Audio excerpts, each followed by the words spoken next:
Picture yourself as a young child, observing your older sibling tying their shoes, riding a bike, or solving a puzzle. Without them teaching you directly, you begin mimicking their actions, trying to copy their techniques. This simple yet powerful process of learning by watching others is at the heart of Albert Bandura's social learning theory. Have you ever wondered why we sometimes act like the people we observe, even when no one is telling us what to do? Why do we pick up habits, both good and bad, just by seeing others? This is what Bandura set out to explain through his groundbreaking theory. In this video, we'll explore Bandura's social learning theory and how it shapes our behaviors, decisions, and actions every day. Let's dive in and discover the science behind why we learn from watching others. Albert Bandura, a Canadian-American psychologist, introduced the social learning theory in the 1960s. He argued that much of our learning comes from observing and imitating others, not just through direct experience or trial and error. According to Bandura, people don't need to experience everything firsthand to learn. Instead, we can watch others and learn from their successes, mistakes, and behaviors. This ability to learn by observing others is what makes social learning so important in shaping human behavior. Unlike earlier learning theories that focused mainly on reinforcement and punishment, like behaviorism, Bandura's theory emphasized the importance of observational learning, watching and imitating the behaviors of those around us. Bandura's social learning theory is based on 4 key processes that are essential for learning from observation. Let's break these down. The first step in learning from others is paying attention to the behavior being modeled. If you don't notice the behavior, you won't be able to learn from it. Factors like how interesting or relevant the behavior is can influence whether you focus on it. For example, if you see someone performing a cool trick with a skateboard, you're more likely to pay attention if you're already interested in skateboarding. After observing a behavior, the next step is to remember it. This is where memory comes into play. If you can retain the information, how the behavior was performed and the steps involved, you'll be able to use it later. Think of this as storing a mental video of the behavior in your brain for future use. The clearer your memory of the behavior, the easier it will be to replicate. Once you've observed and remembered a behavior, you need to be able to reproduce it. This means actually performing the behavior yourself. Sometimes this step is straightforward, like copying a simple action. But other times it requires practice or developing new skills, like learning to play a musical instrument after watching someone else. Even if you've observed, remembered, and can reproduce a behavior, you also need motivation to do so. Bandura emphasized the role of reinforcement and punishment in this step. If you see someone being rewarded for a behavior, you're more likely to imitate it. On the other hand, if you see someone being punished, you might avoid copying that behavior. This is called vicarious reinforcement, learning by seeing others experience rewards or consequences. One of the most well-known demonstrations of Bandura's social learning theory is the Bobo Doll experiment, conducted in the early 1960s. In this experiment, children watched an adult model act aggressively toward a large inflatable clown doll, known as a Bobo Doll. The adult hit, kicked, and yelled at the doll in front of the children. After observing the aggressive behavior, the children were placed in a room with a Bobo Doll of their own. The result? Many of the children mimicked the exact aggressive behaviors they had seen the adult perform. They hit and kicked the doll in similar ways, proving that they had learned through observation. Interestingly, children who saw the adult being rewarded for their aggressive behavior were more likely to imitate it, while those who saw the adult punished were less likely to do so. The Bobo Doll experiment demonstrated that children don't need to be directly taught to learn behaviors. They simply need to observe others, especially if those behaviors are followed by rewards. While observational learning happens all the time, some factors can influence how likely we are to imitate a behavior.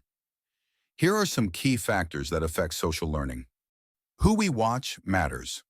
We're more likely to imitate the behaviors of certain people, especially those we consider role models. These role models can include parents, teachers, peers, celebrities, or anyone we admire. We're also more likely to learn from people who are similar to us, such as those of the same age or background. That's why it's important to choose a motivated role model and choose people around you who are well-wisher and adopt healthy habits. The consequences of the behavior. As mentioned earlier, the consequences of a behavior, whether someone is rewarded or punished, play a huge role in determining whether we'll imitate it. If we see someone receiving praise or rewards for their actions, we're more likely to mimic that behavior. Conversely, if we see negative consequences, we might avoid copying it. Cognitive abilities. Not everyone can learn everything through observation. Our ability to learn from others depends on our cognitive abilities, such as our attention span, memory, and motor skills. For example, a young child might observe a complex behavior but lack the skills to reproduce it until they've developed more coordination or understanding. Bandura's social learning theory helps explain much of the behavior we see in daily life. From how children learn to speak to how we pick up social norms, social learning plays a key role in shaping our actions and decisions. Here are a few everyday examples of social learning in action. Learning social norms. From a young age, we learn what's considered acceptable or unacceptable behavior by watching others.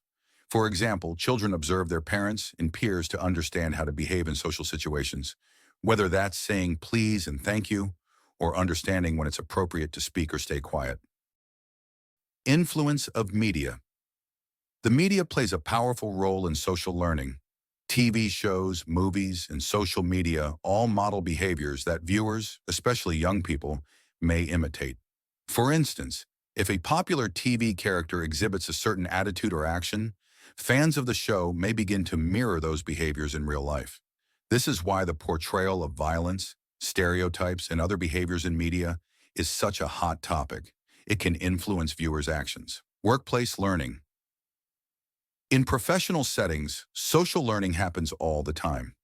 New employees often learn how to perform tasks and navigate workplace culture by observing their colleagues. Watching how others handle challenges, communicate with team members, or approach tasks provides valuable insight for on-the-job learning. Now that we've explored how social learning works, you might wonder, how can you apply this knowledge in your everyday life? Here are a few ways you can use Bandura's social learning theory to your advantage. Be selective about your role models. Remember, you tend to imitate the people you admire or spend the most time with. Choose role models whose behavior aligns with the qualities you want to develop. Whether it's at work, in your personal life, or even online, pay attention to people who demonstrate positive traits like kindness, resilience, and success. Model positive behavior for others. Just as you learn from others, others are learning from you. Be mindful of the example you set, especially if you're in a position of influence, such as a parent, teacher, or leader. Modeling positive behaviors like patience, perseverance, or healthy communication can have a lasting impact on those who observe you. Use vicarious learning to your advantage. You don't have to experience everything firsthand to learn from it. By observing others and considering the outcomes of their actions, you can make more informed decisions. If you see someone achieving success through hard work and persistence, it can motivate you to adopt those behaviors. Similarly, if you observe negative consequences from certain actions, you can avoid making the same mistakes.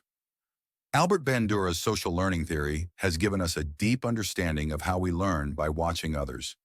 Whether it's a child imitating their parent, a teen picking up trends from social media, or an employee learning from their coworkers, social learning plays a significant role in shaping our behavior. By observing the people around us, we absorb valuable lessons and develop skills that help us navigate the world. So the next time you find yourself copying someone's actions or noticing others imitating you, remember Bandura's theory. We're all learning from each other, one observation at a time.